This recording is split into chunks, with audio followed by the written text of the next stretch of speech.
오늘 설교의 성경 본문 제가 봉독합니다. 누가복음 9장 10절부터 17절까지의 말씀입니다. 거룩하신 하나님의 말씀입니다. 사도들이 돌아와 자기들이 행한 모든 것을 예수께 여쭈니 데리시고 따로 벳세다라는 고을로 떠나가셨으나 무리가 알고 따라왔거늘 예수께서 그들을 영접하사 하나님 나라의 일을 이야기하시며 병 고칠 자들은 고치시더라. 날이 저물어가며 12사도가 나와 여짜오되 무리를 보내어 두루 마을과 촌으로 가서 유하며 먹을 것을 얻게 하소서.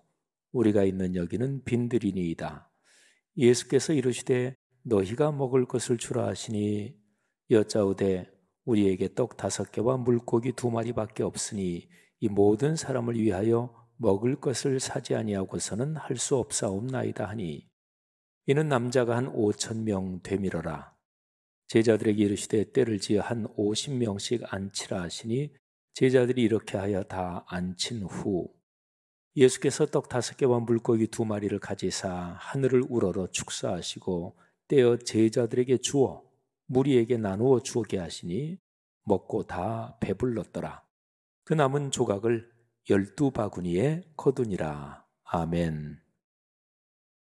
하나님의 말씀에서 우리 삶에 희망의 큰 빛, 또 한국교회, 우리 사회, 오늘의 세계에 희망의 큰 문이 보이기를 주의 이름으로 축원합니다. 사람은 종교적인 존재입니다. 이유는 우리 기독교 신앙의 가르침으로 아주 명확합니다. 하나님께서 사람을 창조하실 때 사람에게 하나님의 형상을 주셨습니다. 그것 때문에 사람은 명시적으로 하나님을 믿는 사람이든 믿지 않는 사람이든 또는 그 어떤 다른 종교를 갖고 있는 사람이든 절대자 하나님, 삼위일체 하나님에 대한 마음의 그리움을 가지고 있습니다. 아담과 하와가 범죄하고 나서 에덴의 동편으로 추방이 됐지요. 그러니까 문화인류학적으로 우리 기독교 신앙의 각도에서 해석을 한번 해본다면 사람은 해질녘 서쪽을 보면 누구나 다 그리움을 갖습니다. 말하자면 인간 인류가 추방된 그 원래 살던 그 에덴 그 서쪽 방향을 그리워하기 때문에 그렇다고 해석할 수도 있습니다. 세상에 수많은 종교가 있는데 그 모든 종교는 2가지로 구분할 수 있습니다. 첫 번째가 계시 종교입니다. 이거는 하나님이 먼저 사람을 찾아오시는 것입니다. 그 다음에 2번째는 자연 종교인데 이거는 사람이 신이 어디 있나, 절대자가 어디 있나 그러면서 사람이 신을 찾아가는 것입니다. 우리 기독교는 계시의 종교입니다. 그러니까 우리가 하나님을 전혀 알지 못할 때 하나님께서 먼저 우리를 찾아오셔서 당신을 보여주신 거지요. 여타 다른 종교들을 자연 종교라고 할 수 있는데 모든 자연 종교는 사람이 가진 희망을 투영해서 그거를 대입해서 신을 만듭니다. 삶이 고달프잖아요. 또 삶에 이런저런 어려움이 많잖아요. 거기에 비해서 사람은 너무나 약합니다. 그래서 아주 강한 어떤 것을 신으로 섬기고 또 그렇게 강한 신을 찾습니다. 그래서 짐승들 중에서 가장 강한 센 호랑이라든지 코끼리라든지 또는 독수리라든지 이런 거를 신적인 존재로 섬기기도 하죠. 엄청나게 큰 산, 요즘은 사람이 어떤 산이든 다 등산을 합니다만 그럼에도 불구하고 굉장히 큰 산, 사람이 범접하기 힘든 그런 거를 뭔가 영적인 힘이 서린 곳이다. 그래서 영산 이렇게 하면서 또 산을 신으로 숭배도 하고 이런 게 다 그런 종류입니다. 그러니까 사람이 가진 자기 삶의 소원을 거기에다가 집어넣어서 그래서 신적인 존재로 섬기는 거지요. 그런데 이런 자연 종교로는 사람이 가진 근본적인 문제를 해결할 수 없습니다. 사람이란 존재의 근본적인 불행, 그 모든 원인은 죄의 문제고, 그래서 죄가 해결돼야 구원을 받을 수 있는데 자연 종교로는 죄를 해결할 수 없고 구원을 얻을 수 없습니다. 죄악에 물든 인간이 상태가 어떤지, 또 그런 사람이 자연 종교적인 방식으로 하나님을 찾는 그 모습이 어떤지 로마서 1장에 기록된 말씀으로 한번 살펴보겠습니다. 로마서 1장 18절부터 23절에서 우리는 두 가지를 배울 수 있습니다. 첫 번째는 하나님께서 당신을 이렇게 저렇게 여러 가지 방식으로 보여주셨다 하는 것하고, 그런데 그거를 근거로 하나님을 찾아가는 게 그게 길이 될 수 없다. 이 두 가지를 로마서 1장 18절부터 23절에서 배울 수 있습니다. 먼저 19절, 20절에 보면 이렇게 기록이 되어 있습니다. 하나님을 알만한 것이 그들 속에 보인다. 하나님께서 이를 사람들에게 옛날부터, 창세로부터 하나님께서 당신의 능력과 신성을 보여주셨다. 그건 두 가지입니다. 첫 번째는 사람 속에 있는 양심 또는 하나님의 형상이고, 그리고 두 번째는 자연 만물, 이 피조물을 보면 조물주가 계시구나, 어떤 분이 이걸 만드셨구나, 그렇게 자연 만물에서 하나님이 계시다는 것을 보여주셨다는 거예요. 자, 그런데 두 번째로 이런 지식을 근거로 하나님을 찾아가는 게 언제나 엉뚱한 길로 갑니다. 18절에 보니까 불의로 진리를 막습니다. 그리고 경건하지 않습니다. 그리고 특별히 21절부터 23절에 보면 이런 자연 종교적 시도가 어떤 모습인지 아주 잘 기록이 되어 있습니다. 하나님을 알되 하나님을 영화롭게도 아니하며 감사하지도 아니하고, 오히려 그 생각이 허망해지고 마음이 미련해서 더 어두워지고 스스로 지혜 있다고 생각을 하는데 사실상 어리석게 되고, 그리고 썩어지지 않는 하나님의 영광, 그렇죠. 하나님의 영광은 썩을 수 없고 낡을 수 없지요. 그런데 그 하나님의 영광을 썩어질 것으로 바꾼다는 거예요. 썩어질 사람, 새나 짐승과 기어다니는 동물 모양의 우상으로 바꾸었다.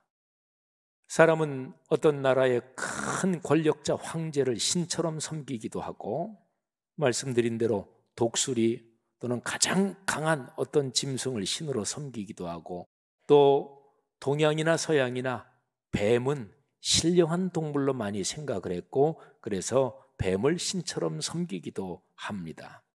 여러분, 이게 바로 자연 종교가 어떤 모습으로 나타나는지 하는 모습입니다. 자, 우리가 믿는 기독교 신앙은 말씀드린 대로 자연 종교와 대비적으로 계시 종교라 그래요. 하나님이 먼저 우리를 찾아오신 건데 요한복음 1장에 아주 정확하게 이 내용이 기록이 되어 있습니다. 자, 태초에 말씀이 계셨습니다. 근데 그 말씀이 곧 하나님이십니다.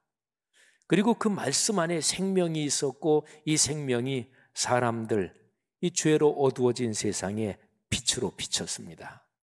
그리고 특별히 14절, 말씀이 육신이 돼서 우리 사람들 사이에 이사 오셔서 사시게 됐습니다. 그분이 바로 예수 그리스도시지요. 그래서 원래 하나님을 본 사람이 아무도 없습니다. 그런데 이 세상에 사람 몸을 입고 오신 하나님의 독생자 예수 그리스도께서 하나님을 보여주신 거예요. 계시하신 거지요. 이게 기독교 신앙입니다. 성도 여러분들이요, 2022년 대림절 설교를 제가 말씀과 희망이라는 주제로 연속적으로 설교하고 있습니다. 오늘이 세 번째 설교입니다. 자, 기독교 신앙의 근본에, 기독교 신앙의 심장 부분에 말씀이 있습니다. 이 말씀은 곧 삼위일체 하나님을 가리키는 것인데요. 바로 거기에서 희망이 나옵니다. 오늘날을 가리키는 표현으로 불확실하고 불안한 시대다, 이렇게 간단하게 표현하면 아주 정확할 것입니다. 이런 시대에 희망을 어디서 찾을 수 있을까요? 희망은 성경 말씀, 그 하나님 그분에게서 희망이 나옵니다. 자, 그러면 기독교 신앙의 본질이 무엇인지, 제일 중심되는 것이 무엇인지 그 핵심에 관해서 살펴보겠습니다. 자, 제가 5가지 단어를 말씀드립니다. 기독교 신앙은 계시에서 시작됩니다. 그리고 하나님이 당신을 보여주시는 계시를 우리가 알아차려야 될 거 아니겠어요? 인식해야 될 거 아니겠어요? 인식이 참 중요하지요. 그런데 어떤 경로를 통해서, 무엇을 통해서 인식하게 될까요? 그거는 바로 말씀을 통해서입니다. 이 말씀을 좀 더 구체적으로, 얘기하면 무엇이 됩니까? 그러면 그게 바로 66권 성경, 이 66권 성경을 통해서 하나님께서는 당신을 우리에게 계시하십니다. 그리고 이 성경 말씀이 여러분과 저 그리스도인의 삶에서 살아 움직이는 것, 이 성경 말씀이 이 책에 기록된 성경 지식이 아니라 내 삶에 힘을 주고 내 삶을 변화시키고 내 삶을 지켜주고 나에게 복을 주는 나의 말씀이 되는 것, 그게 바로 말씀 묵상입니다.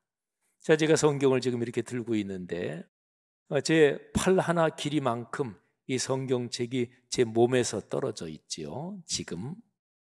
그러면 제 몸은 제 삶의 실제적인 현장이라고 생각을 하고, 그러면 이 성경책, 이 내용이 제 실제적인 삶의 현장에서 팔 하나 길이만큼 떨어져 있습니다.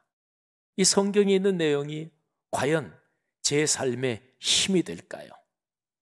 어려울 때 하나님께서 우리를 지키신다, 진짜 하나님이 이 성경 말씀대로 제 삶을 지키실까요? 내가 병들었을 때 주님께 기도해서 내 병이 치유받을 수 있을까요? 내 아들, 딸, 손녀, 손자가 어려움에 처했을 때 할머니, 할아버지, 아버지, 엄마가 기도하면 하나님께서 이 성경에 기록한 대로 그 기도를 들으실까요? 자, 이 말씀이 내 삶이 돼야 되잖아요. 근데 이 거리만큼 이 말씀이 내게 와서 내 삶에 작동하는 게 참 힘듭니다. 그런데 그렇게 하는 그 길이 바로 말씀 묵상입니다. 요즘 제가 설교하면서 성도 여러분들한테 직접적으로 약간 찔리는 얘기를 제가 요즘 많이 하죠. 말씀 묵상은 공예배의 설교를 듣고 말씀 좋다, 오늘 설교 참 좋은 내용 배웠네, 이 정도로 되면 안 돼요. 공예배의 설교를 듣고 묵상을 하면서 이 말씀이 내 삶에는 어떻게 적용돼야 되나, 오늘 설교 말씀을 듣고 내가 어떻게 살아야 되나, 이렇게 묵상해야 공예배에서 선포된 말씀이 내 말씀이 돼요. 그 다음에 또 하나 중요한 거, 동네 세매줄 성경을 통해서 말씀을 묵상하는 것입니다. 매일 내가. 동네 세매줄 성경 아니고 어떤 걸 가지고 묵상해도 괜찮아요. 성경 직접 보고 묵상해도 되고, 이런저런 다른 자료 통해서. 우리 교회에서 이제 동네 세매줄 성경 발간했으니까. 그러니까 매일 내가 말씀을 묵상해야 이 성경에 있는 내용이 내 삶으로 다가옵니다. 우리 교회 성도 여러분들 중에서 아직까지 동네 세매줄 성경 가지고 있지 않은 분들 여기 계시지요. 이럴 때는 표정 관리 잘 하셔야 돼요. 하긴 표정 관리 잘 안 하셔도 돼요. 제가 여러분들 표정을 다 알지 못하니까. 근데 왜 동네 세매줄 성경을 아직까지 안 가지고 있을까요? 담임 목사가 설교할 때 말씀 묵상하는 게 중요합니다. 그리고 동네 세매줄 성경 얘기하는데 성도들이 심정이 그렇겠지요. 아이고, 목사님이 얘기하시니까 맞는 얘기라고 저도 인정합니다. 그런데 삶이 바쁘네요. 설교 들을 때는 좀 해야 되나 이렇게 생각이 또 있지만, 하루에 또 아침에 출근하고 저녁 때 시간을 내려 그래도 이게 저렇게 쉽질 않네요. 그 정도의 심정이겠지요. 그런데 여러분, 제가 아까 말씀드린 대로 이 성경 말씀에 아름답고 귀한 축복들이 있다니까요. 이렇게 한번 바꿔서 상황을 설정해 볼까요? 여러분이 걸어가시는 인생 여정, 그 직종, 또는 그 직업, 회사든 뭐 사업을 하시든 거기에서 내가 원하는 진짜로 훌륭하게 성공한 사람을 한 사람 또는 몇 사람 떠올려 보십시오. 존경도 받고 성공한 사람이에요. 여러분의 직종에서 사업하는 어느 그룹의 회장도 좋고, 또는 학자들은 어느 교수님도 좋고, 예술가는 어떤 세계적인 연주자도 좋고, 그런데 그 사람이 내가 지금까지 이 길을 걸어오면서 성공한 비결을 내가 강연을 하겠다. 그러면 거기 가야 돼요? 말아야 돼요? 당연히 가죠. 시간 당연히 내지요. 그 강연에 가는데 비용이 들어도 당연히 가지요. 더 직접적으로 얘기해 볼까요? 여러분의 아들, 딸, 손녀, 손자 지금 한참 대학 입시철인데 쪽집게 과외가 효과가 있나요, 없나요? 있어요. 쪽집게 과외 몇백만 원, 1,000만 원 넘어줘도 그게 효과가 있습니다. 그 쪽집게 과외하시는 분들은 초 전문가들이에요.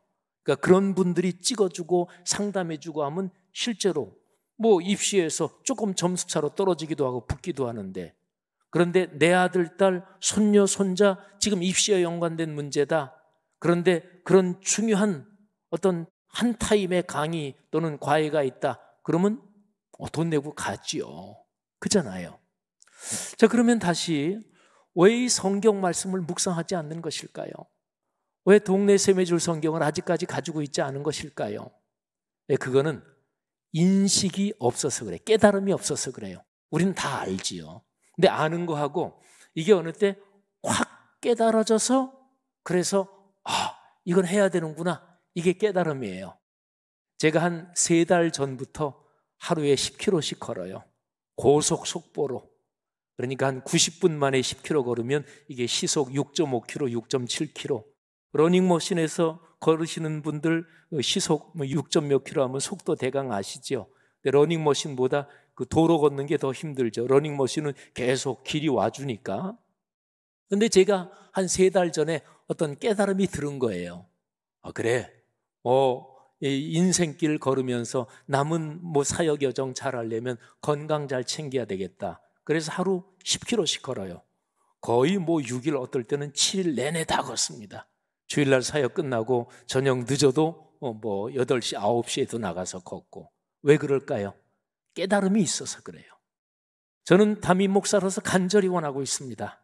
하나님, 우리 교회 성도들 한 사람도 빠짐없이 동네 세매줄 성경 가지고 말씀 묵상하도록, 이 묵상을 해야 내 삶이 복을 받는다, 이런 깨달음이 오게 하옵소서. 이건 설득으로 안 돼요. 담임 목사가 아무리 잔소리해도 성도들 중에 안 하는 사람이 있어요. 왜? 깨달음이 없어서 그래요.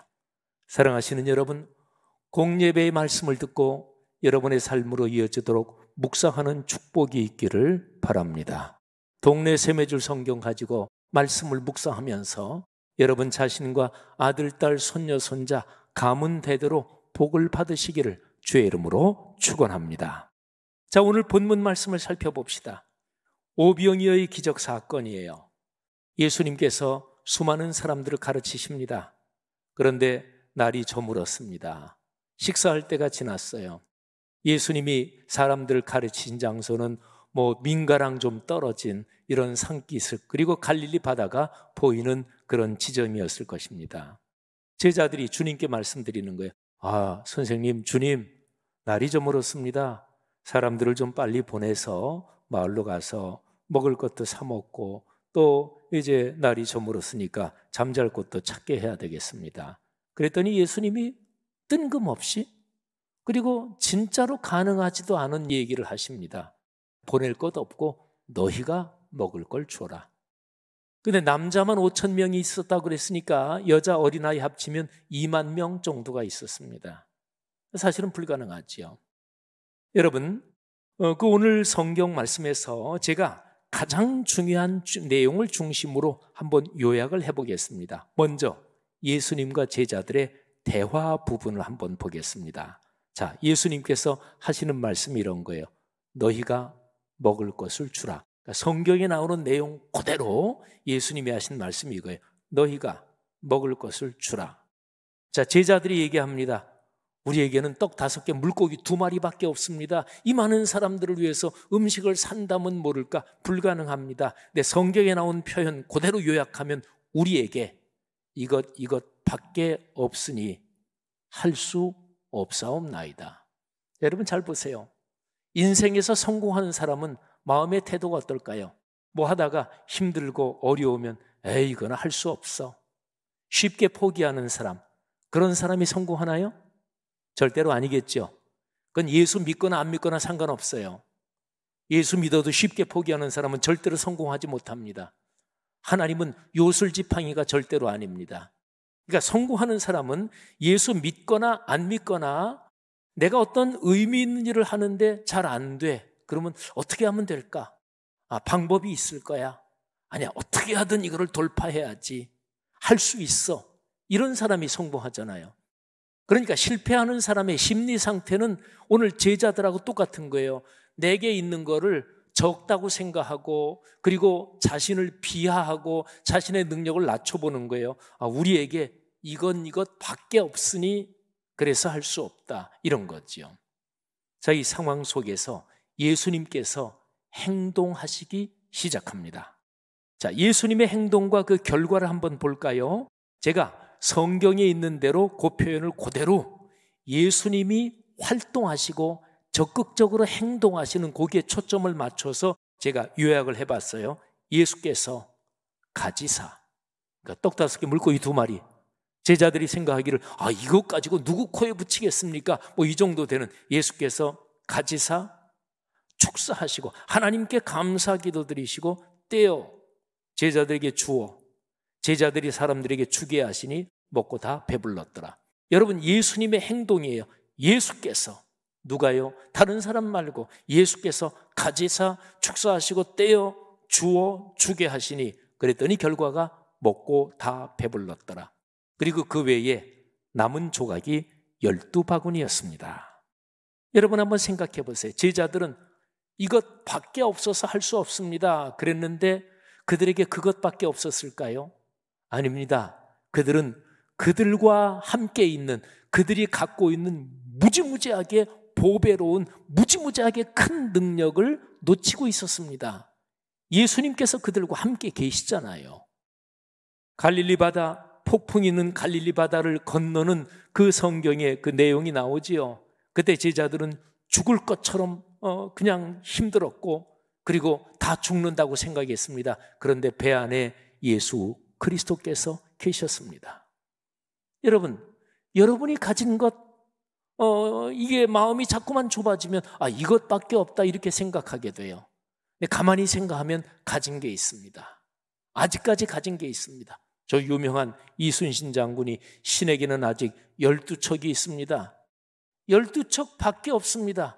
이거 가지고는 싸울 수 없습니다. 보통 사람은 그렇게 생각할 거 아니겠어요? 근데 신에게는 아직 12척이 남아 있습니다. 제자들은 이것밖에 없어서 못합니다. 그런데 그들은 가진 것이 바로 예수 그리스도가 그들과 함께 있었습니다. 다 더 중요한 것, 제가 이 말씀을 묵상하면서 크게 감동을 받은 게 이건데, 제자들이 뭐를 가졌냐면 주님께서 주신 말씀을 가지고 있었습니다. 정확하게 제자들의 구체적인 그 상황에서 주님께서 말씀하셨습니다. 너희가 먹을 것을 주라. 요 구체적인 요 표현은 예수님께서 제자들에게 주신 말씀이죠. 자, 이렇게 한번 표현해 볼까요? 주님께서 말씀하셨습니다. 빛이 있으라. 그랬더니 빛이 생겼습니다. 천지 창조의 제일 첫 번째 날 얘기입니다. 빛이 있으라. 그 말씀하신 주님께서 지금 제자들에게 말씀하신 거예요. 너희가 먹을 것을 주라. 주님이 빈말 하실까요? 주님이 공수표 날리실까요? 주님이 그냥 농담하신 것일까요? 여러분, 어떤 중요한 자리에 있는 사람이 한마디를 하면 그러면 다른 사람들은 그 사람 말을 믿습니다. 빈살만, 재산이 몇백 조가 된다 그래요. 그 사람이 사막에 170km 길이로 더 라인이라고 하는 일자 도시를 폭 200m, 높이 500m 도시를 쫙 세운다 그럴 적에 뭐 건축학적으로 이런저런 난제들이 있지만 사람들이 에이 그거 도무지 불가능해 그렇게는 전 세계적으로 생각하지 않아요.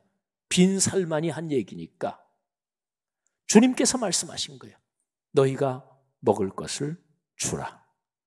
주님께서 주신 말씀이 있잖아요. 사랑하신 여러분, 여러분의 삶은 어떠십니까? 적어도 공예배의 설교에서 설교를 들으면서 내 마음에 깊이 와닿은 말씀은 하나님께서 여러분에게 주신 구체적인 말씀이에요. 그 말씀은 붙잡아야 돼요. 내가 동네 세매줄 성경으로 말씀을 묵상하면서 거기에서 내게 다가온 말씀은 바로 그 구체적인 내 삶의 상황에서 하나님이 내게 주신 말씀이에요. 그거는 붙잡아야 돼요. 사랑하신 여러분, 하나님의 말씀을 붙잡고 그리고 여러분의 삶에서 하나님이 주시는 축복을 넉넉하게 이루어 가실 수 있기를 주님의 이름으로 축복합니다. 하나님께서 여러분을 축복하십니다. 하나님께서 성령으로 여러분의 삶에 함께 계셔요. 그리고 말씀 묵상을 통해서 여러분의 삶에서 하나님께서 일하십니다. 예수 그리스도께서 지금 오병이어의 기적 상황에서 떡 5개 물고기 2마리 아무것도 아닌 그거를 받으시고 하늘 아버지께 감사기도 올리시고 떼어 나눠주시면서 모든 사람이 먹고 배부르고 12광주리가 남은 것처럼 여러분의 삶을 그렇게 축복하실 것을 믿으시기를 바랍니다.